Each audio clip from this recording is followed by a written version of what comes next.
Hello, hello. How are you, Facebook? Oh, let me just take these out so I can actually hear myself. How's it going? Nice easy one this morning. Just listening to my own medicine. Very relaxed pace, you know, the sort of one where there's people overtaking you and you convince yourselves that they're running a lower distance than you. It's an old trick, but it works when you're doing slow paces. So yeah, here we go. First of all, can I just check that you can hear me? Hey Sharon, how you doing? I'm using this new kind of feathery cat thing. Let me just twist it. There we go. I'm basically talking into a cat tail just to try and cut out some of the wind. So if you can hear me, Sharon, then give us a shout just to make sure I'm not. Is that a thumbs up meaning yes? Fantastic. Steve can hear me as well. Okay, right. Hi guys, how you doing? So, a great response yesterday for this topic of calves today. I'm sorry about the salt and pepper tribute. Let's talk about calves, baby. You can hear me great, Sham. But it was a great question sent in to me by Roly. I hope I'm pronouncing that right. Who's actually joined us today. Hey Roly, how you doing? Let's have a wave to Roly. Can I do that? There you go. Sent in a great question to me, and I love what I try and do with these advice for new runners, which is really turning into advice for runners, is I use a real life question. I get plenty of emails sent to me, and so I pick one, or I see one in a forum, and it's great. It's a real life question. It's not something made up. It's actually happening to somebody at the moment. So, so we're going to talk about calves. Now, I'm just going to wait a little bit until people join us. A little tip I saw from PodChat Live the other day. Not Run Chat Live, not to be confused. This is PodChat Live, which actually came before me, with the great Ian Griffiths and Craig Payne. Actually, I stole that name. I took their name. I didn't steal it. I was just thinking, right, if I'm going to have a podcast which is about running and I want to take pride in the fact it's recording live and it's chat, well, it made sense to be Run Chat Live. And I debated for a while, and I thought, well, that's does what it says on the tin, isn't it? That's why it's called Run Chat Live. So let's just say hello, Emma. How you doing? Thanks for joining us, Emma Bergen-Kisby. You're getting some friends, Emma. I'm having some great feedback for the stuff which you're putting out, so you can feel very proud of yourself. It's fantastic in these times where therapists are having to put more stuff online. It's great. I love it. I think there's some more quality information going out there now than there was before. And I think that's because actually good therapists are having to put stuff out now. They've got more time in their hands to actually create some stuff, and more than that, they're actually having to, because their livelihood's kind of depending on it. Whereas before, a lot of people may be putting stuff out online, not all of them, but maybe before, a lot of the stuff getting put online was actually done by marketers and people sitting at home who aren't actually in the game. I don't know. Is that a thought? Does that make sense? But yeah, Emma's a good example of someone who's putting out some fantastic stuff out online now. So do go follow her. Hey Matthew, how you doing? Nice to see you here as well. Just wait a couple more minutes and then I'll start talking about calves, baby. Let's talk about calves. No, I won't do that to you. How's it going with posting, talking of PodChat Live, Coverload? Did you see the video I put up there yesterday? Do make sure that if you do use hashtag Coverload, i.e. running related injuries due to the new situation that Coverload has presented a lot of us, then do give Ian a bit of credit, or give him full credit. It's not my term, but it's such a good term and it's a real valuable one. And I came across it as I was watching PodChat Live with Ian and Craig and Thomas Docanto, I think that's the name, a great Australian podiatrist, sports podiatrist in Sydney. So it was Ian suddenly came up with it. He looked up and went, Coverload, what a great name. So if you do use that to describe maybe some symptoms caused by running too much or running under stress conditions or running too little, because we know that that's an issue. If normally you do 4 days a week and suddenly you drop to one and you're putting it all out there just once a week, that can cause problems. But there we go. Right, I'm itching to start talking about calves with you. Let's just make sure I've said hello to everyone so far who's come in. Hey Matthew, is anyone else struggling with sound? Let me know about sound. Is it just Matthew, or is my little feather cat microphone cover not working? Can someone just confirm if the sound is okay? Hey Leslie, how you doing? Hey Rolly, sound isn't working for me. Right, let's just check. Can you all let me know if the sound is working? Timothy can hear me fine.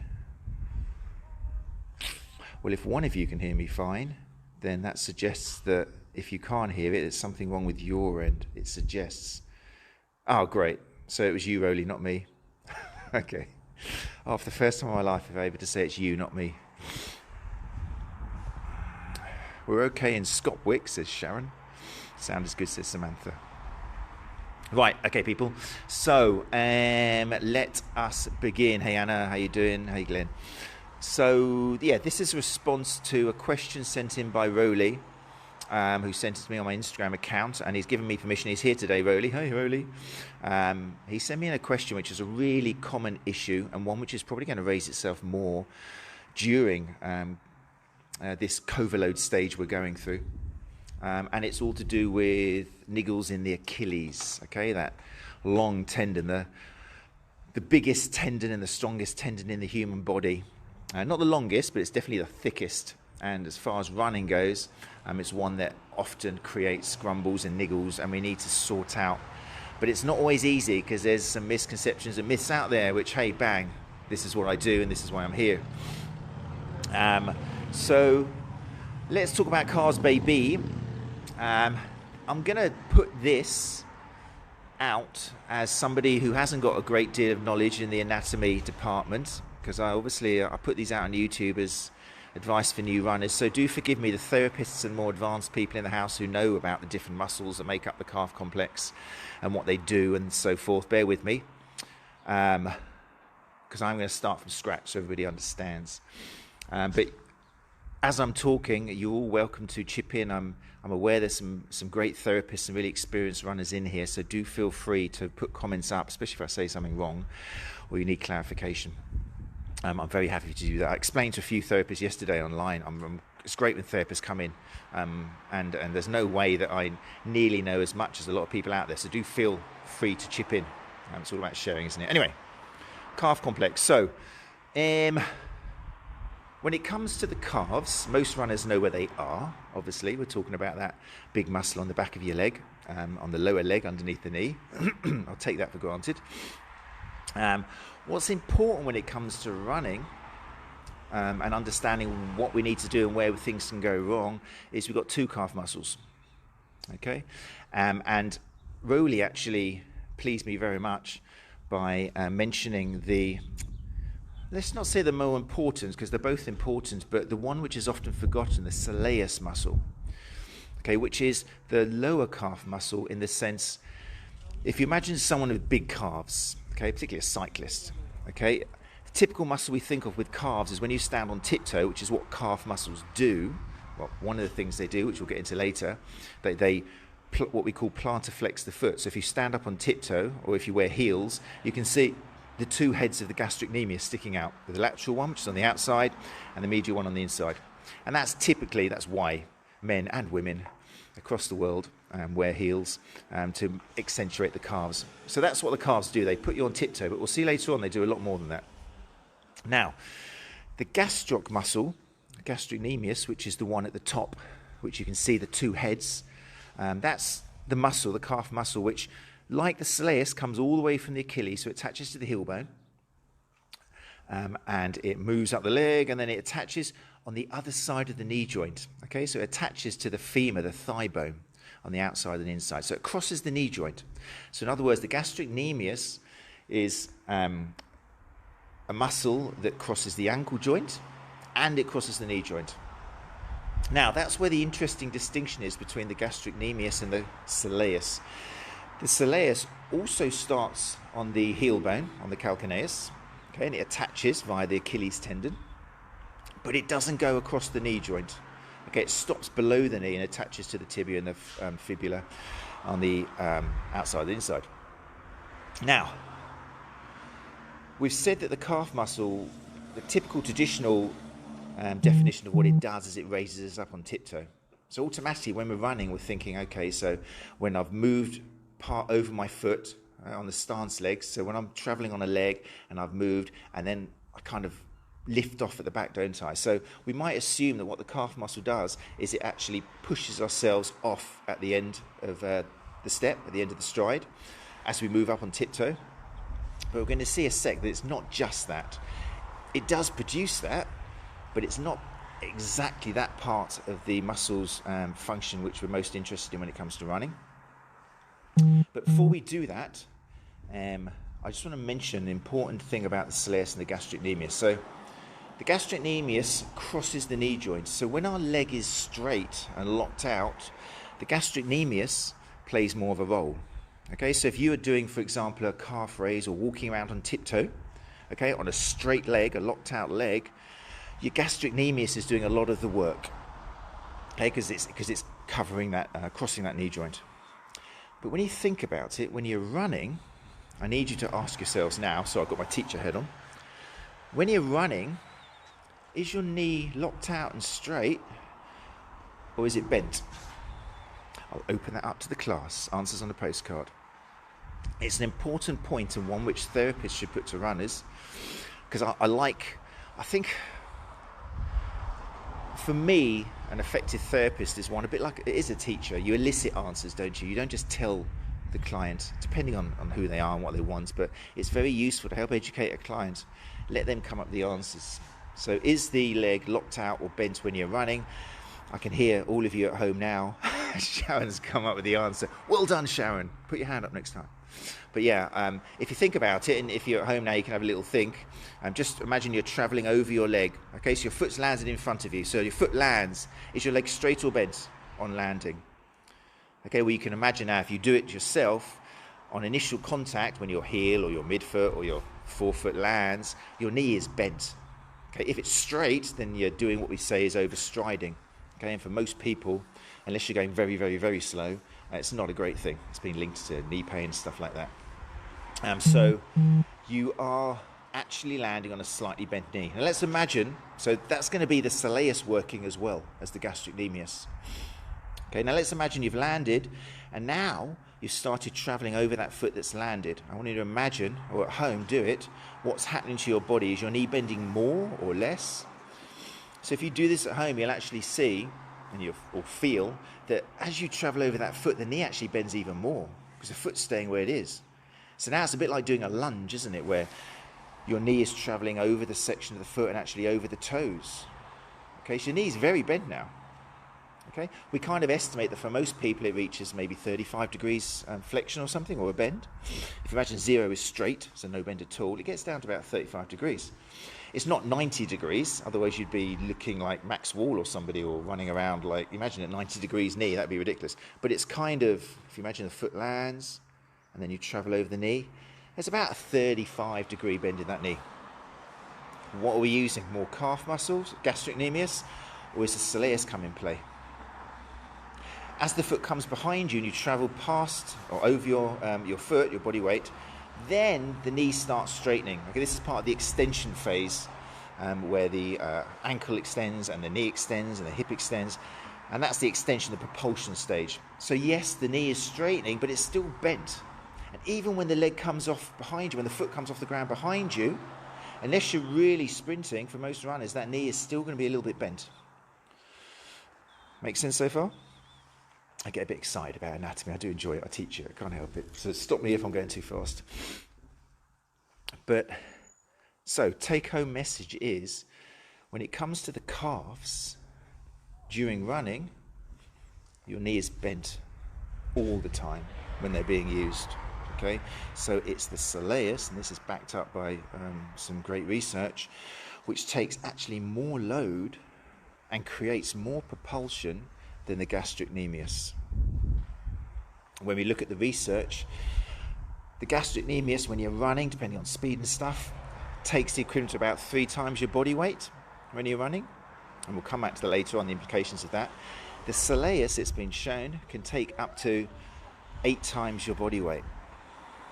Okay, that's a lot, isn't it? And we're going to come back to that later on. It's a very important fact. With some great research, I'll give a shout out now to, there's lots of great researchers out there.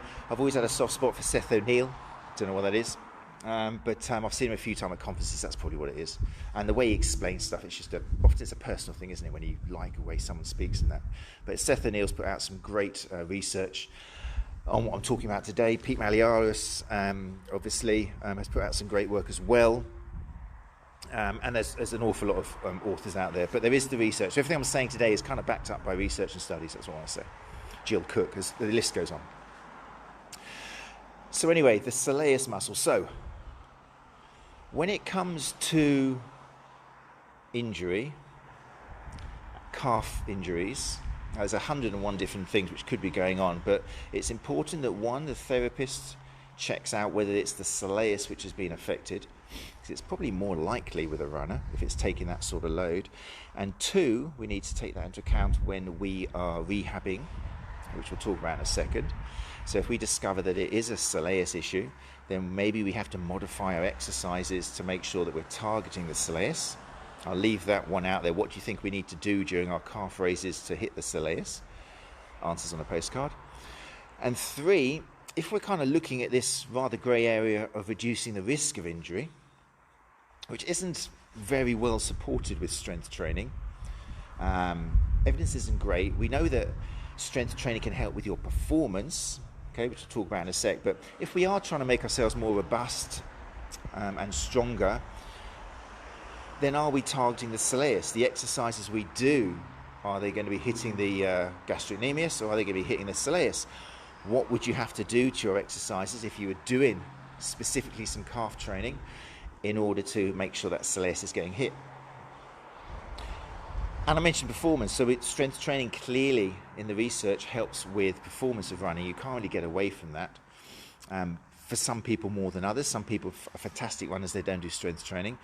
But for most people, because of the dynamics of running and how it works, then some strength training will improve your performance. The research is there.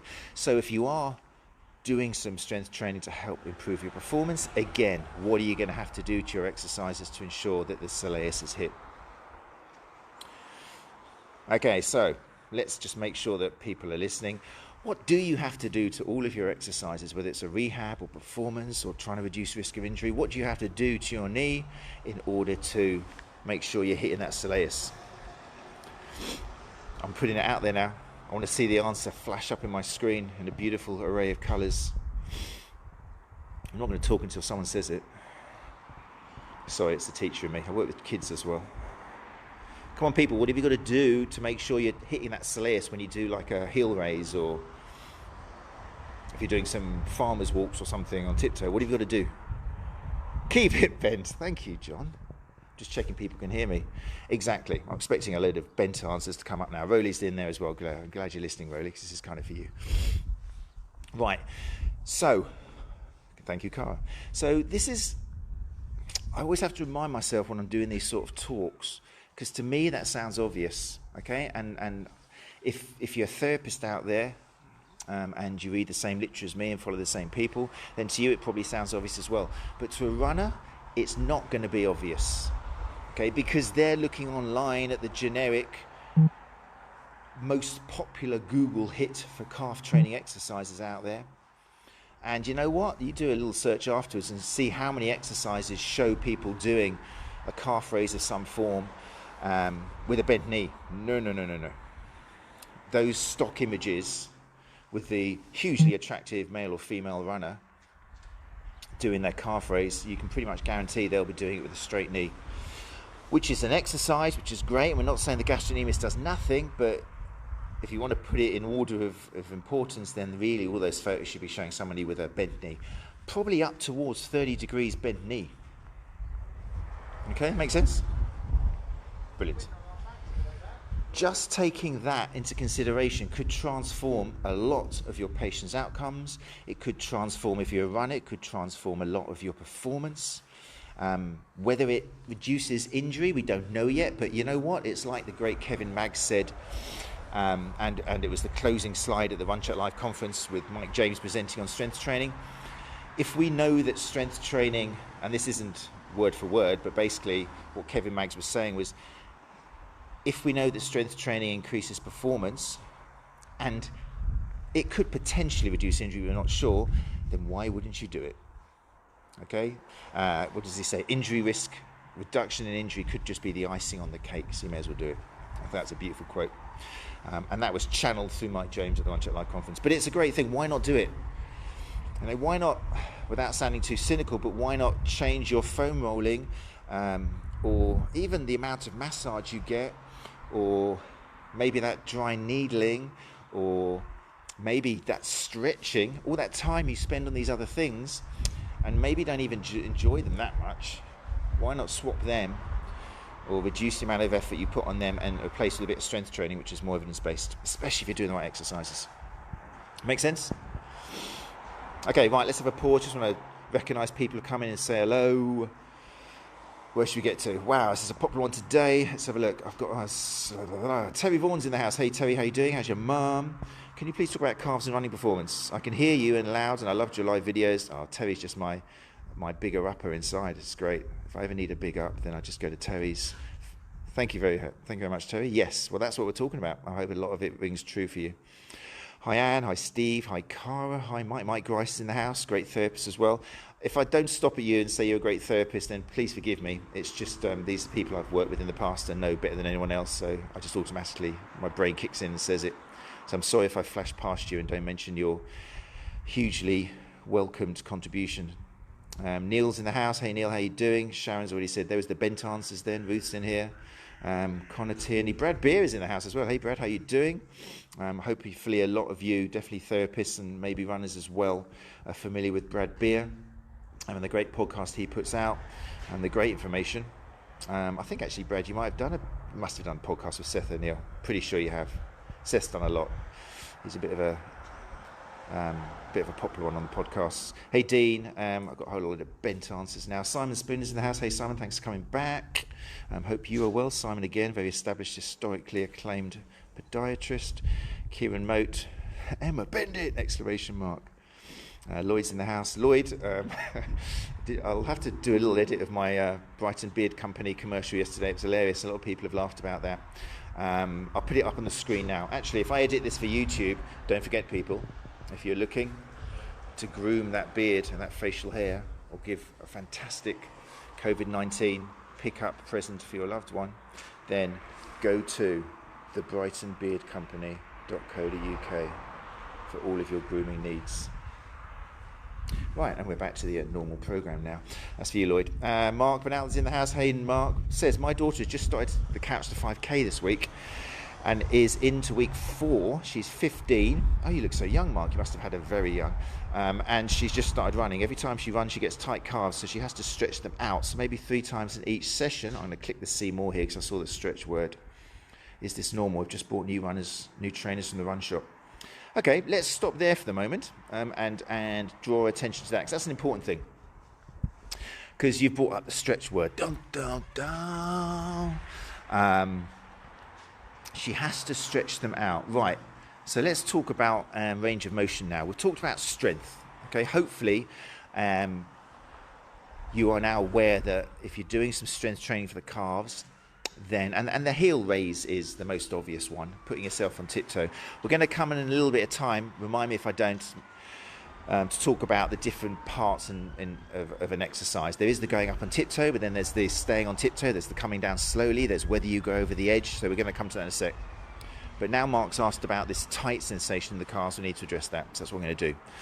So here we go, stretching in the calves. Right. When it comes to the research, as far as Achilles niggles goes, it has been linked, well this is, okay, figure this out, it's been linked to having not enough range of motion, so tight, actually you haven't got enough flexibility in the ankle, in the what we call the dorsiflexion. So if the calves lift you up on tiptoe and you need to stretch them, you do the opposite, don't we? We kind of come down over the edge of a step, or you put your foot flat on the ground and you push your knee over it to get a stretch. Achilles issues have been linked to both not enough flexibility and too much flexibility. Ugh. Okay, so how do we deal with that then? Okay, both. So it's been linked to you having too much mobility. So a typical test we do with calf range, and we can do it with a straight leg and a bent leg version to test the gastrocnemius and the soleus, is what we call a knee to wall test. So basically what we do is we plant our foot on the ground and don't let it move, and then we move our knee towards a wall. So if you're doing a bent knee version, you could do it in a bent squat, bent lunge position. Plant your foot down maybe 10 centimeters from a wall, and you see whether the knee can actually touch the wall. I think there's a video of this, I'm pretty sure there is, on my website, so runchatlive.com. Look for the knee to wall test. That's testing the range of not only the soleus muscle, there's other structures as well obviously, but it's a pretty good test to see how much range of motion you've got in dorsiflexion in general with a bent knee. But you can also do a straight leg lunge. So if you imagine you're doing a lunge, the front knee's bent but the back leg stays straight, keep the heel on the ground and see how far that knee can travel forwards without lifting the heel up in both cases. That gives you a little indication of how much dorsiflexion you've got with a straight leg, okay, by looking at the back leg during a lunge. There's estimations of how much we need. With the knee to wall test, we talk about kind of with your toes 10 centimeters from the wall, then your knee should be able to touch that wall. That's a generic park figure, but you know what? I've seen too many runners who don't stick to that, who don't conform to that. I'm sure there's other therapists out there as well. Maybe Simon, if you're listening, what's your take on the optimum amount of dorsiflexion in the ankle for successful running, injury-free running? Do you go much by the knee to wall test? Or I know I've read stuff by Craig, and we could talk about the angle of the tibia and stuff like that, but I'm sure Simon as well, you as well, and other people out there, you've seen too much variations. I've seen runners who've got practically no dorsiflexion at all. They just can't get anywhere near a wall, and yet they're great runners. And I've seen people with loads. If anything, my bias, and it could be my bias, is I always remember the runners who have got loads of mobility. So they're kind of like 20 centimeters from a wall and somehow they just drop down and that knee can touch the wall. If you're a therapist out there, maybe put a little thing in the comments to make sure that I'm not just talking my own experience. But do you see much variability? Do you do like a knee to wall test, for example? And if so, do you see much variability? Because I certainly do. And I think it's very difficult to use it as a reason for a calf injury. But it's still a test I do. My bias is people with too much mobility, too much flexibility. But anyway, so if you feel you've got tight calves, back to Mark's daughter, this goes back to what I said before in these things, is tightness is often a word we use to describe a calves that hurt. Okay? As soon as someone says they've got tight calves or tight hamstrings, then the first thing we do in clinic is we just check their range and see whether it falls inside the norms, just to put it down there on paper. A lot of the time when we complain of tight muscles, it's actually because the muscle is overworked, it's tired, it doesn't want to budge, we're pushing it too hard, and we get that sensation. When someone else actually picks up and passively stretches that muscle, we see it has got the range. It's just when the person actively tries to move it, your nervous system more than anything is just going, no, we're not having any of that. I'm scared you're going to put me through another whatever you did yesterday or the day before, and you're going to do more sprints and hill sprints and intervals and stuff. You're doing too much. Stop forcing me to do things I don't want to do. It's probably a lot of that. So a lot of cases when people do say, I've got tight calves, that's the problem, I know what it is. If we do our range tests and we see that it's okay, then it's more likely to be a case of you're overworking it, you're doing too much, your body's just looking after you and stopping you from using that range you've got. So it's kind of more of a mobility issue, which is different than flexibility, isn't it? Mobility is the ability to control a range and use it freely, as and when. And that's probably it's more important than flexibility, especially in something like running where you don't actually need much range. You can see how much range you need in running if you kind of like put your foot on the ground again. See how much range you need. So if your foot's on the ground and then you imagine you're moving over it when you're running, you can see how far your knee goes over the toe as you're travelling over it and how much far it needs to go before the foot takes off the back. It's not a great deal, is it? It's certainly not the ridiculous amounts which people spend, a bit like the hip flexors and the hamstrings and trying to touch your toes. It's not an awful lot. I'm not sure of the exact comparisons between running and walking. Maybe somebody else in the house who knows their data could tell me. Like the hips 12 degrees for walking and 15 degrees for running. I'm not sure how much dorsal flexion changes when you're running. Maybe someone can write that down. But it's not a lot more. If you can walk, you've probably got enough range to run. And like I say, a lot of the time I worry more about people who've got too much uncontrollable range. Anyway, so Mark, I would look particularly at how much he's doing. With kids, it's very common. They just haven't got as much protection as us. They just go for it and go for it and go for it. Especially, I'm not saying this is you, Mark, because I know you are a very, very responsible parent, but especially if you're a parent who's pushing a daughter and not really aware of how much they're actually doing, because they're working their bodies during playtime, they're working their bodies every single activity they're doing, whether it's ballet and running and sword fighting and martial arts and all of these things, which I haven't got my kids to do yet because they're too young, but we're tempted to give our kids to do. So I would look out for overtraining first, Mark. And maybe do a little test, maybe do a knee to wall test to see how fast you can go forwards. Have a look at my website, runchecklife.com.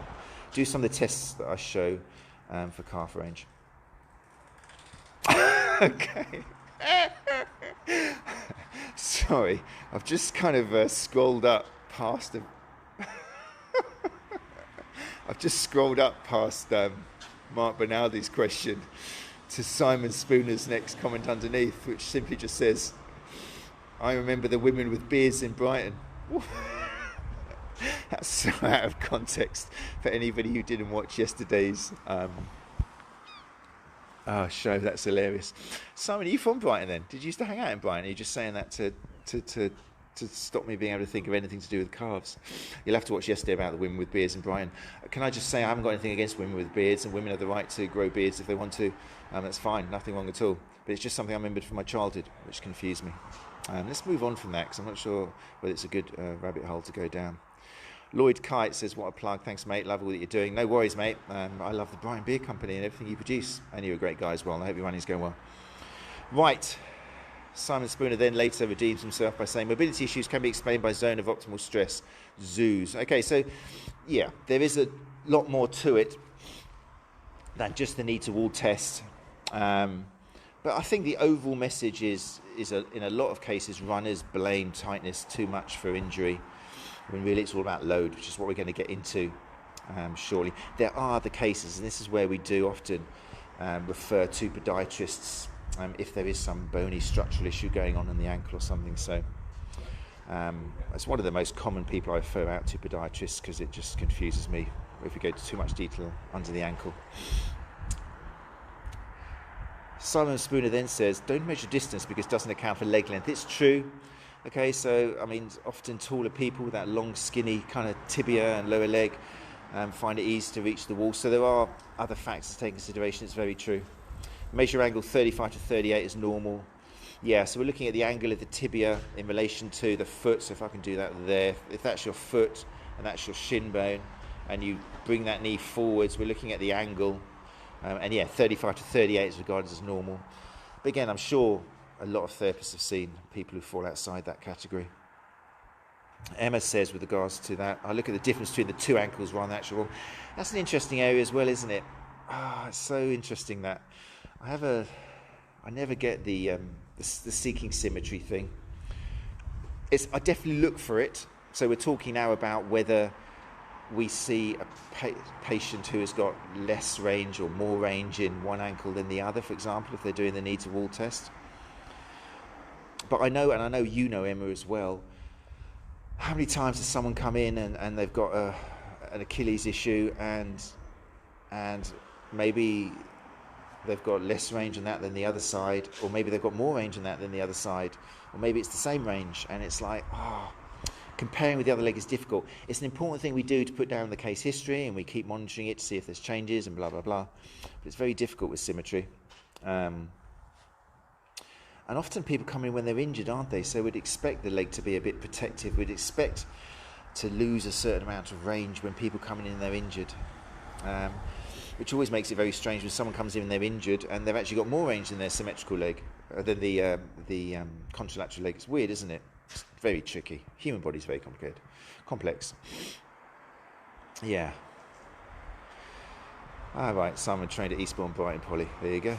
I know it well. Chris says comparing knee to wall versus during running can give very different results too. Very important fact, Chris Kitson, it's true. We all know that some of the tests we do change completely when someone's in the running context, like the Thomas test, and for hip extension can change very much compared to what the amount of hip extension we see when they're running. So yeah, we've got to take that into account. These are great points from very knowledgeable therapists. Okay, right. Let's get back on track. Neil's asked a question. Can a weak glute cause tightness in your calves? I'm doing strengthening exercises this, but maybe I need to do a combination. Okay, good point. Right, let's move on to exercise choice. It's a good point. I want to put that in there because this is another, it's not a myth, but it's something that can be over exaggerated. So there has been some studies that show the connection between glute strength and Achilles issues, but it's kind of been overdone to the extent that quite a lot of patients that I've seen have been given a whole load of glute strengthening exercises, but they've kind of neglected, for example, the soleus. Whether you put a combination in depends on time,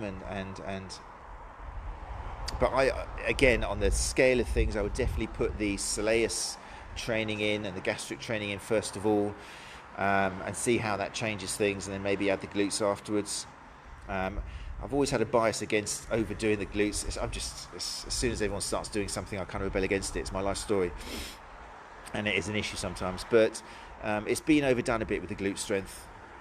There's been whole videos and all sorts of things put on targeting the glutes for ankle problems, and I think it's been overdone a bit. Maybe I need to refresh myself with the literature, but I would say it's a bit of a red herring sometimes. I would concentrate more on whether you are hitting the soleus and gastroc suitably with the right exercises, and get that out of the way, do that work first and see how things improve,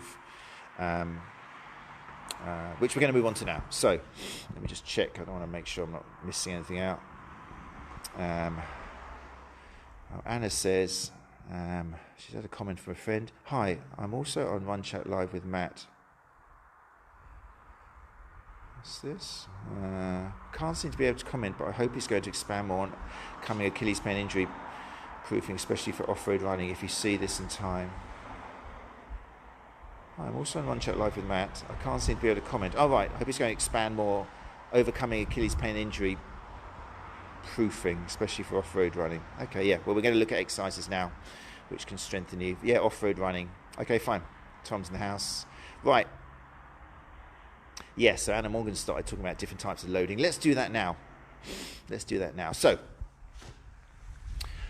to understand what sort of exercises we need to do to prepare the soleus and the gastrocnemius and any muscle for the demands of running and to improve performance and maybe in the way reduce injury, we need to look at how those muscles work. Well, the therapists need to, the runners don't have to. Hopefully there's a therapist which tells them what to do. But if you are interested runners, then it's a good idea just to think what that muscle does during your step. Okay, so if we take, and you can do this at home if you want to, if we imagine the different stages of how the calf is used during running. So let's imagine first of all your legs coming out in front of you. I'm standing here on one leg as I'm doing it. People are looking at me like I'm doing some kind of Tai Chi thing. If we imagine, so the initial contacts, the foot's out in front of you. Okay, now regarding of where you land, whether it's a heel or mid or forefoot, they're going to have different implications of how much the calf's being used. Obviously, if you're landing on your forefoot, then you're going to put more stress on the calf and Achilles complex. Okay, and that's something which may well, I mean, normally people who run with a forefoot strike are naturally going to have stronger calf and Achilles complexes. That's why their body has chosen to land on a forefoot. But this is where the dangers of forcing a forefoot strike, if you haven't got that physiology. One of the guaranteed ways of running into Achilles, sorry about the pun, but running into Achilles issues and calf issues is forcing a forefoot strike. Especially if you're actually overstriding, and they've been for some gait analysis, inverted commas, and they've kind of just said, oh yeah, you're landing on your heel, you need to be landing on your toe. It's a bad one. So if you imagine you are landing in front of you, if you're landing on your toes, then make sure that's not through choice, it's just what your body naturally does. There's not many people who do actually at a normal speed. Sprinting, yes, you land on your toes, but at mid-pace, and definitely at marathon pace, there's not a lot of people who land on their toes naturally. It's just not, generally it's not the most efficient way to run at a lower speed.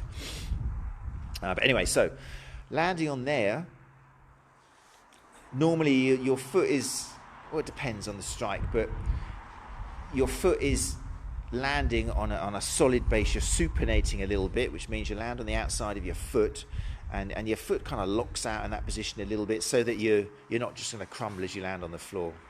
Okay, and that's kind of a bit more of the concentric phase, and that's the equivalent of you actually pushing up if you're doing a heel raise, and we do need that, definitely. So the up phase is important, but one of the most important parts of calf strengthening is then what happens afterwards as you start decelerating. Okay, as you start actually pronating. So let's imagine you've landed now and your body is moving forwards. The knee is now moving, your flat foot on the ground. What's happening now, if you're doing this, look down to your calf, is actually you're going into a calf stretch really slowly. So you're making the muscle get longer, okay, but you're controlling it strength-wise. So what you're doing now really is the equivalent of lowering down slowly, okay, which we call an eccentric exercise. So if you were doing a heel raise, you've raised yourself up, that's the concentric part, that's taking the initial landing, but then as your body travels over the foot, it's the coming down bit which is really important. It's having that control, and that's the eccentric part of the movement. And this is part which is often missed with exercises. There's also the part where the muscle is not actually changing length at all for that split moment, which is called the isometric part, which is also an integral part of preparing the calf for running. So in other words, when you're doing these exercises, we need to look at these variables of, are you just concentrating on the going up bit? Are you actually holding it a bit at the top and working on the isometric bit? And are you, very importantly, actually controlling that the return amount, the eccentric bit? And how far down are you going? Are you going over the edge of a step into dorsiflexion, or are you just stopping flat on the floor? Because depending on your injury, that's an important factor as well, which we'll come to. Okay, so if you're not familiar, runners, with that, then just, I mean, you don't have to learn the language, but basically we're just looking at concentric, isometric, and eccentric. Up on tiptoe, holding it there, and then lowering it down. So when it comes to rehabbing, going back to Rowley, who I haven't mentioned for ages, but hopefully you're still in the house, Rowley. When it comes to rehabbing the calf, there's a few things we have to think of. We have to make sure that the exercises, depending on the injury or the issue, are actually working on the appropriate part of that range. Particularly with tendinopathies, I mean, the ball swings backwards and forwards, but the research kind of concentrates a lot. Hey, Rowley, how you doing? Just checking, sorry. The research is very much into the eccentric phase, because that's when the tendon is lengthening under load. That's when your soleus in particular is taking the energy from the ground and the landing forces, absorbing that energy, and then as it lengthens, it's absorbing it, and then it's only when your legs start straightening, you start extending again, that the Achilles and the soleus actually release that energy. So the more equipped that your tendons and muscles are in absorbing that energy during the eccentric phase, the lowering down phase, then the more efficient they're going to be in actually producing that propulsive energy. And given that the soleus, in research shows, produces 50% of your vertical oscillation, so 50% of that spring of moving upwards again comes from the soleus, then it's an important phase to strengthen for performance and potentially injury as well. So in other words, if somebody is rehabbing Achilles tendinopathy, then we need to make sure that we are using enough load to actually fatigue that eccentric part of the movement. Okay, now, the load word's really important, okay, which takes us on to the next section I wanted to talk about. How much weight do you use, and how many reps do you do? Okay, so a common thing with runners is they like just to use body weight, but we have a problem here because, like I've said, the soleus can handle up to 8 times your body during running, okay, and the gastric 3 times. So to prepare these muscles, if you're rehabbing an injury and trying to get over some pain, to really prepare these muscles for what they're going to have to deal with during running, you're going to have to do more than just your body weight. You're going to have to hit a little bit more, and you're going to have to use some resistance, particularly on the soleus. So there will come a stage in rehab where, at the right stage, just standing on tiptoe in an isometric exercise, or just slowing down slowly with your body weight won't be enough. Okay, you're not going to close the gap sufficiently between that and then entering running into your phase. You're going to have to use some weight. So the weight, particularly in these times, I mean, ideally, most runners who are coming back from an Achilles issue, I will have them join a gym for a month if they're not a member of already. In a gym, the weights are all there for you. It's fantastic. You can do a nice bent leg, heel lowering on a squat machine or something, or on the edge of a step with a calf machine. You've got all those dumbbells and barbells and kettlebells, so you can progress the weight. You can keep pushing yourself to hit fatigue, and the gym is just a playground for getting over tendinopathies in particular. And that's what I normally do with runners when we're allowed to go to gyms. Remember those times? But now you're at home, so if you're doing this performance or rehab, you're going to have to use what's around you. But you're surprised how easy it can be to get heavy stuff. Typical things that I suggest if you're doing these exercises are things from home base.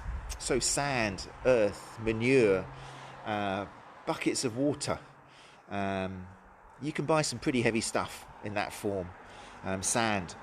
Okay, and it's not that expensive. You can get 20 kilo bags of sand or earth or something like that, and they can be used particularly in a seated calf raise or something with the weight over your knee. Again, if you look at runchecklive.com, I've just put, I think there's a very simplified version of a seated calf raise and a standing calf raise, and in there, okay, I've got to make sure you realise, in there I'm just using a medicine ball, okay, and that's not enough weight. It's just what we had in the studio when I was recording the videos a while back.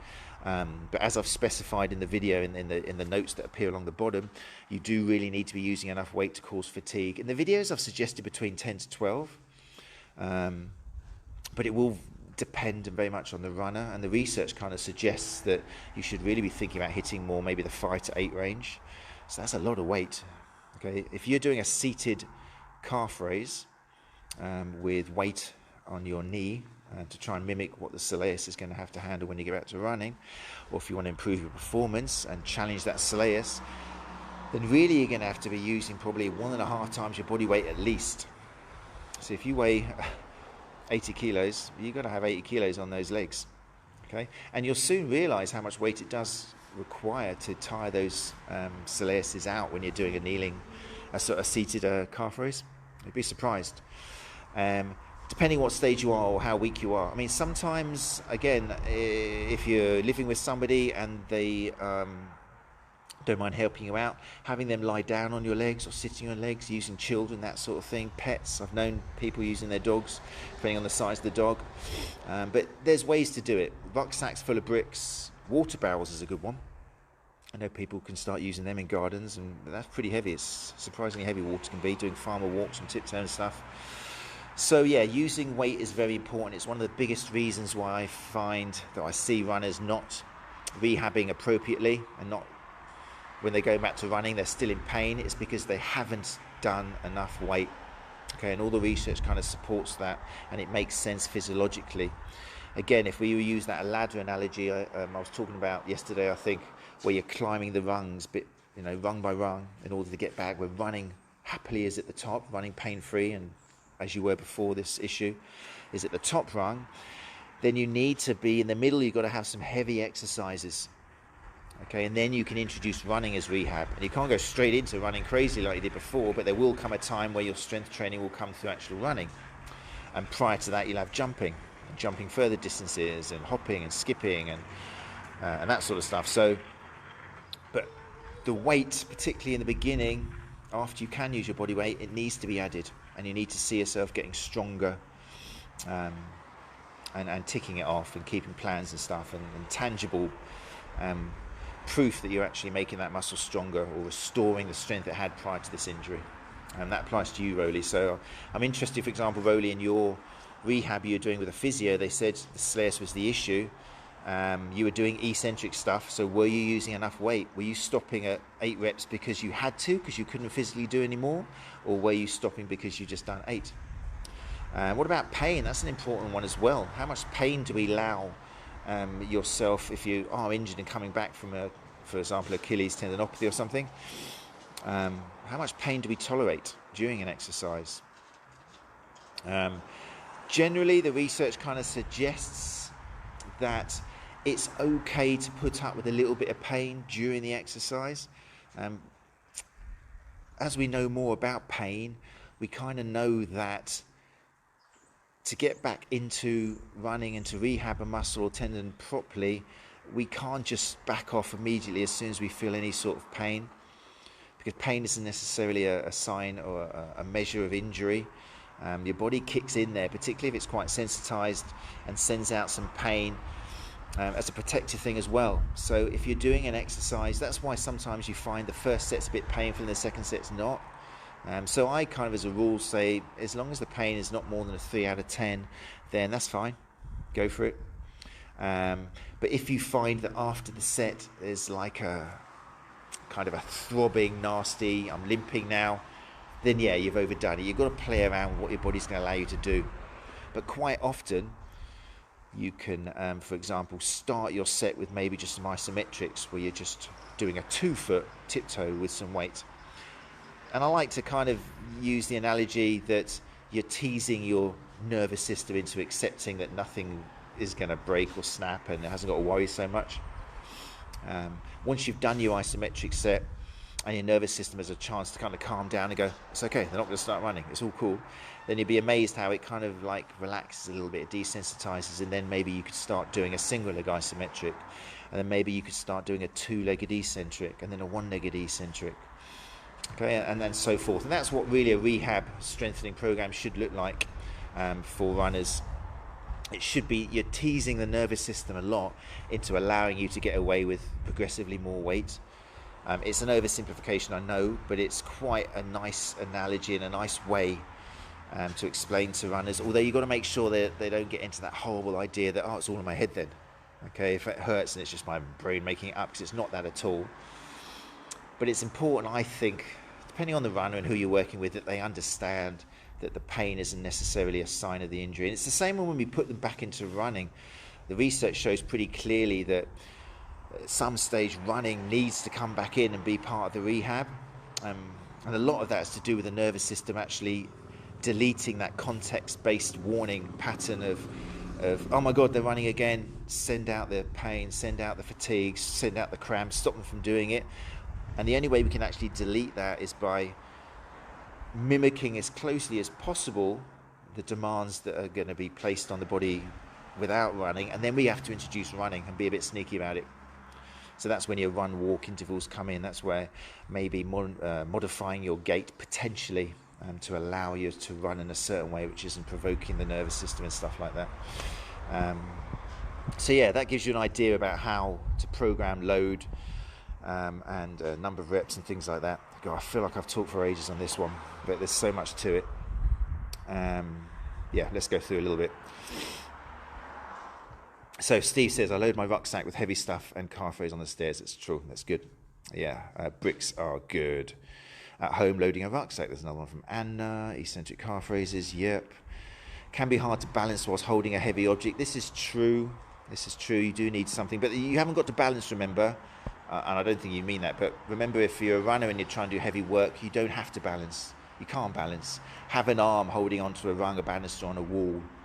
Okay, you're not trying to balance as such in most of these exercises, particularly the heavy weight. Okay, you are just trying to control that either isometric or eccentric or concentric kind of part of the exercise weight-wise. You're not trying to balance on one leg. Okay, so feel free to balance, hold your hands on a wall or something in front of you. Derek's in the house. Hey Derek, how you doing? Thanks for joining us. Hope you're well. Hope I didn't just scare you too much with my simplification of teasing the nervous system into allowing your body to run. You can reprimand me if I have. Rowley says, during running after about a mile the pain goes away, or after a warm-up the rest of the run is fine. Is it okay to run it within reason? It's a good point, Rowley. Thank you for asking. when it comes to using pain as a guide for pushing the body enough but not too much, often with tendons the pain does kind of relax during the run. It's a tricky one. I'm experiencing it myself with this heel pain that I'm trying to overcome. I love running for one reason, because the pain goes away, but this is tricky. We've got to really watch out, because often the pain comes back 24 hours afterwards, and a lot of the time we need to guide our rehab, our running, or the strength exercises we're doing on how we feel the next morning.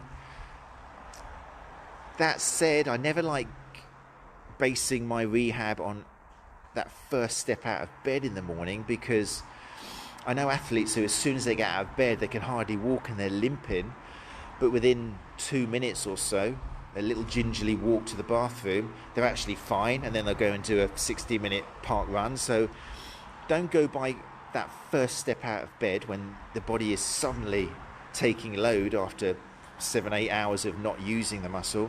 Go by what it's like 5 minutes after getting up, 10 minutes after getting up.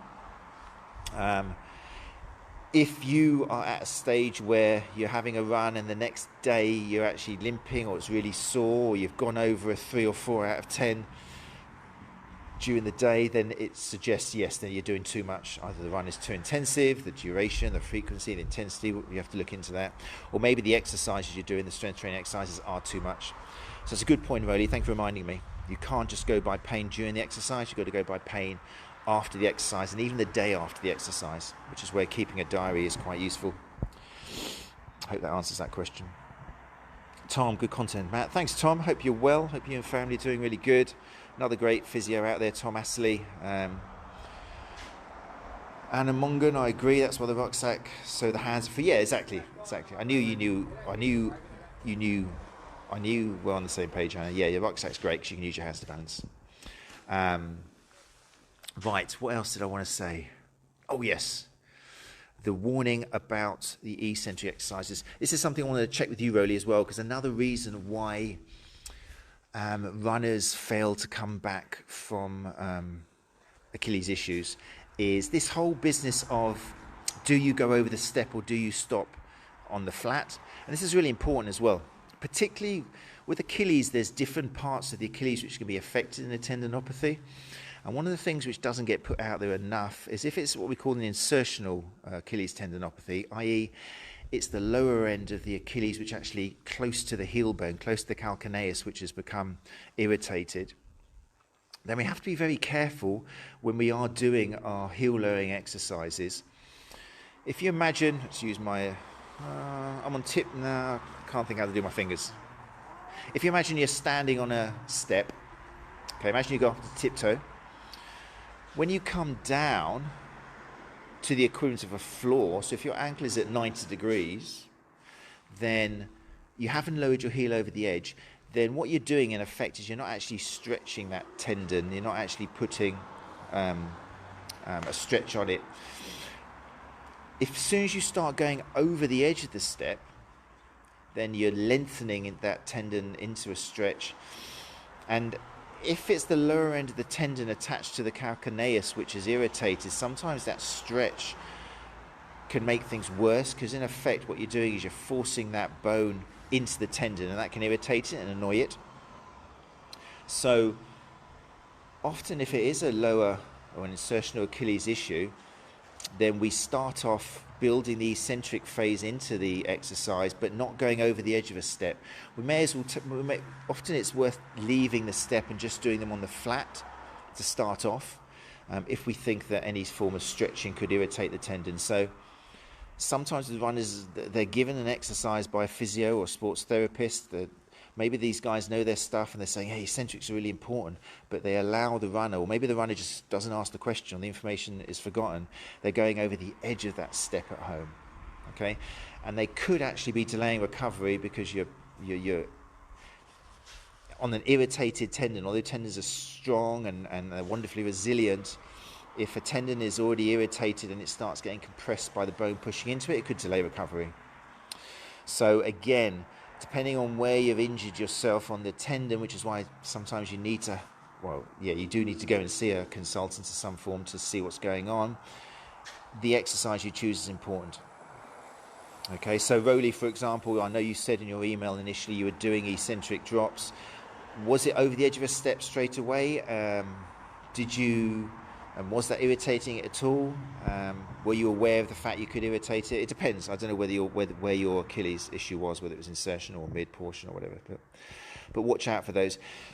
On those same lines, this is a good example. I talked the other day about stretching, where if we presume stretching is going to be the cure of anything, if you're stretching the hell out of an insertion or Achilles issue, you could be delaying your recovery as well. Does that make sense? And often, again, in clinic, I've managed to save many a runner, because that's what I do. I've managed to save many a runner by actually taking out the stretching if it's inappropriate for an Achilles lower insertion or Achilles issue. The same way as you can save somebody if they're trying to stretch the hell out of the hamstrings. They've got a proximal hamstring issue, which I think we mentioned the other day in the hamstring chat we did, which is on YouTube.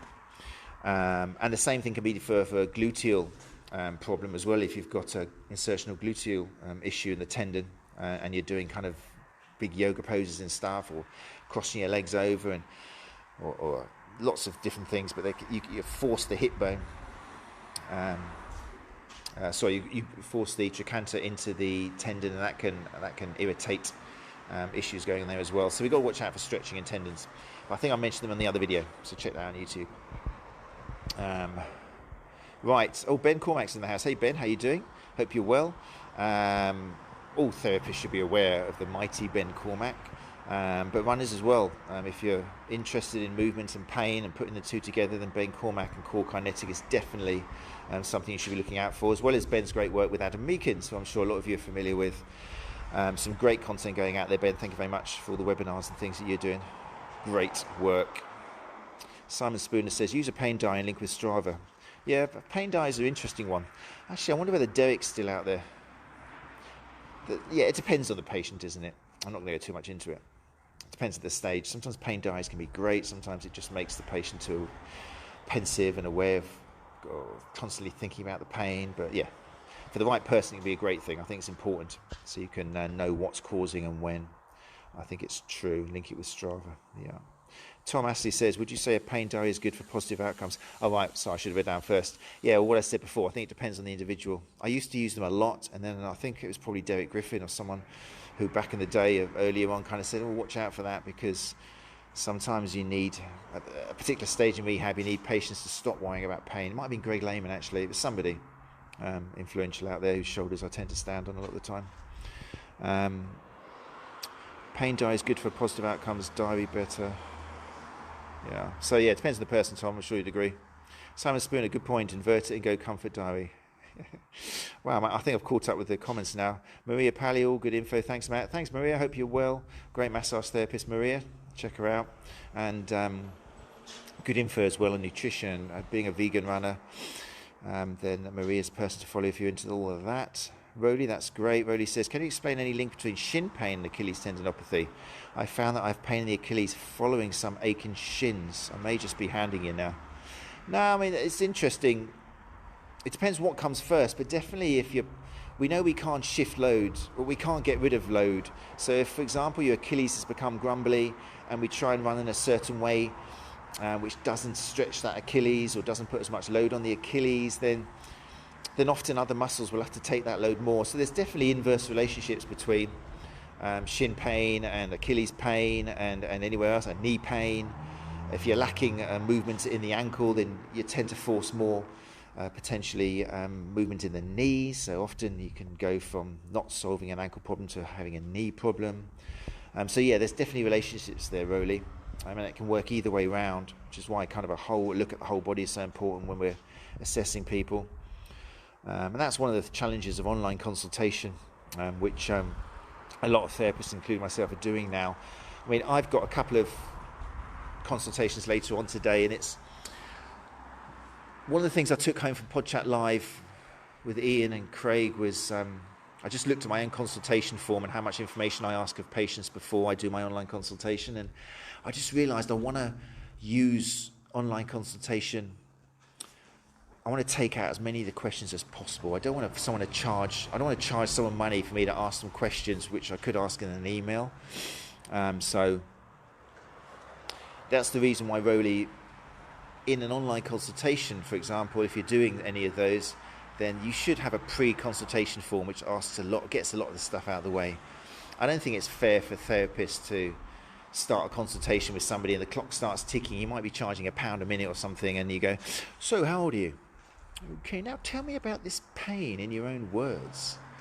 Because runners love talking, like we were talking about, Thomas was talking about in the Podchat Live thing, and you can't charge a runner money to tell them about their aches and pains and their history. So the consultation form that I've sent out, I actually changed it a bit last night, about 1 o'clock in the morning actually, because it was on my mind after watching Podchat Live, and I had a couple more online consultations book in, and I was like, I need to extend this. I need to ask questions to get them out of the way, so I'm not charging people money just to ask unnecessary stuff which could go in an email. So yeah, it's just a thought. And maybe therapists out there as well, maybe if you haven't seen the Podchat Live last episode with Thomas, then have a look. They go through Thomas's evaluation form, and there's some fantastic questions in there.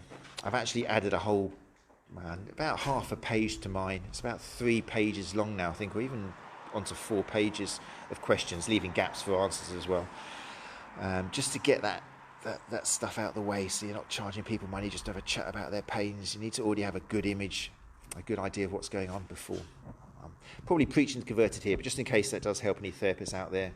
And also, runners, don't pay for people to have those conversations online face to face. Expect to give a lot of information beforehand. I hope that helps. Derek, thanks for joining us, mate. How are you? Thanks for all the great information you put out, continue to put out, and sharing that One Chat Live. It was a great day, wasn't it? And you were such a welcome speaker, and even now it gives me shivers down my spine, introducing you to people, other speakers who came along to it, because it's like, I think Derek, I'm just speaking my mind here, but I think for a lot of other therapists online, not so much these days, I think you mellowed out a bit, but maybe a year or a few years ago, because you're quite black and white, and it's so difficult to get someone's character from what they write about. But I think a lot of the speakers were so pleased to meet you and see how human you are, and what a great guy you are, and what a great sense of humour you got, and such a happy, lovely person. I'm not saying everyone thought you were a total banshee before, but I think it was a good example of how face-to-face meetings are so important. I think the same thing probably happens with a lot of online people who come across as either just too very direct, or capitals, or shouty, or criticising the whole time, or angry, or you meet them in person and you realise they're just beautiful, happy, passive people. And Derek, you're a fine example of that, so I just thought I'd say that out loud. What did you say? One big issue in this area is the tendency for clinicians to talk about the calf and tendons separately. The muscle tendon is a function, interdependent unit, e.g. the elastic function of the tendon is dependent on the quasi-isometric nature of the calf activation. This is true, indeed, yeah. I hope I've put the calf and the tendon together. I mean, it's very difficult. I mean, how would you... In theory, in exercise, you're going to be hitting the tendon and the muscle at the same time anyway. I think the tendency to split the tendon up from the muscle gets involved with a lot of passive treatments. And I'll just close on that point. For runners mainly, and I might kind of step on a few therapists' toes here, but personally, it's fact, the evidence doesn't really support a lot of the passive modalities like injecting tendons, cross-friction on tendons, rubbing the hell out of tendons.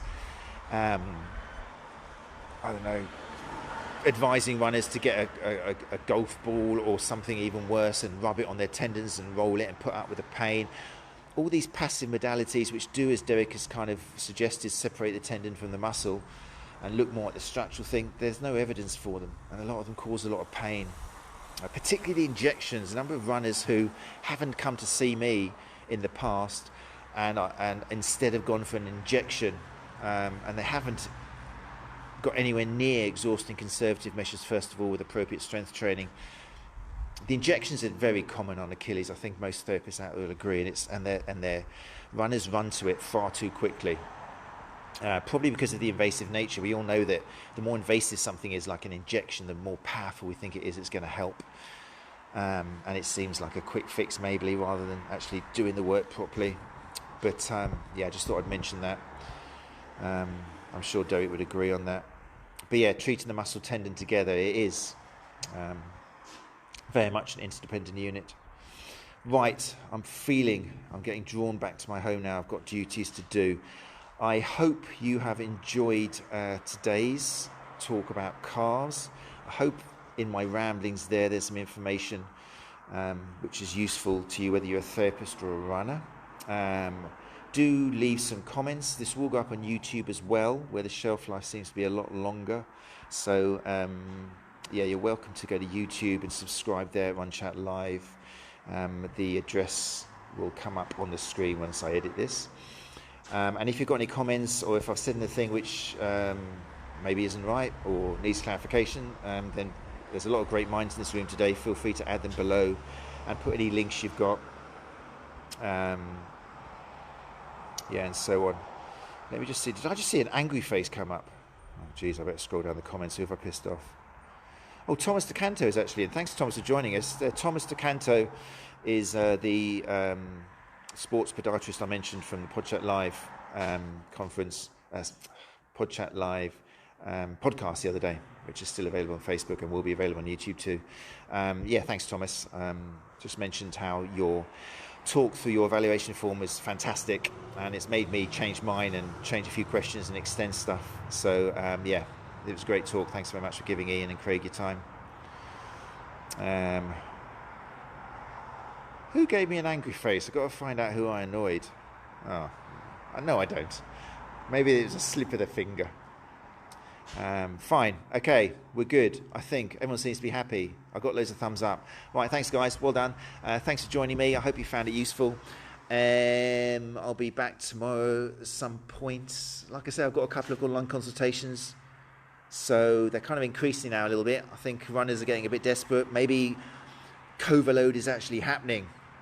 Maybe runners are getting into problems because they are changing their training plans without knowing it.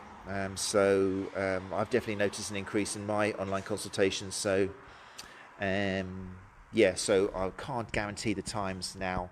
I can't necessarily put them out there because people are booking in overnight. So, but I'll be around still, and we'll go through some more chats. If there's anything you do particularly want to hear me talk about, then obviously email me if you like, matt@runChatLive.com, or just put a comment or something and I'll put something together. Like I actually plan anything that I'm saying. I do just make all this stuff up on the spot. I don't actually plan it at all, so that's why I ramble a bit sometimes. But hey, it comes out more naturally that way. I couldn't sit down and organise what I'm going to say ever. Fine. I'm also going to put out, before I go, just to remind people, I'm going to put out a list of the guests coming up for Run Chat Live podcast, because I know people are need some more structure and planning in their lives now. So, for example, on the 30th, I've got Todd Hargrove, which I'm very excited about, as a guest Thursday, 8 o'clock on April the 30th, 8 p.m. GMT. I'm looking really forward to that. I'm talking to Todd about his latest book, Playing with Movement. I'm really looking forward to that. I've been a fan of Todd for years and years and years. He's one of the forefathers of changing my ideas around pain and movement. I've also got Matt Fitzgerald is coming back for a second time about his new book, which I'm really looking forward to as well. Who else I've got coming up? Emma Brockwell, physio mum, is coming to talk about women's health and running, which I'm really looking forward to. I've got some great names coming up. I'm very excited. And also, soon I'm going to start announcing speakers at the Run Chat Live conference 2020, which is going to be happening October 29th and 30th in Brighton, hopefully, fingers crossed. But we're going to presume it is going to happen. I know a lot of you are not going to be able to commit to paying for tickets or anything yet, so I'm not even going to put tickets on sale. I just want to put them out there so you guys have got something to look forward to. Geez, I'm hoping it does happen, because what a great celebration we're going to have for the social evening. We might not be shaking hands or hugging, but we'll do some elbow taps or whatever we can do, and show love and affection for each other that way, and definitely share a lot of drinks and great food. Should we do tacos again? We're going back to Las Iguanas? I do think so. But yeah, I'll start announcing those names soon, drips and drabs. Yeah, so I'm very excited about who we've got coming along. Right, I need to go. Love and peace to you all. Thanks so much for joining us. And I've just realised how much I look like that Fowdy Singh guy, the 100-year-old marathon runner. It's not. This is Matt Phillips from Run Chat Live. I'm not Fowdy Singh. Hope you're well, and I'll talk to you soon. Bye-bye.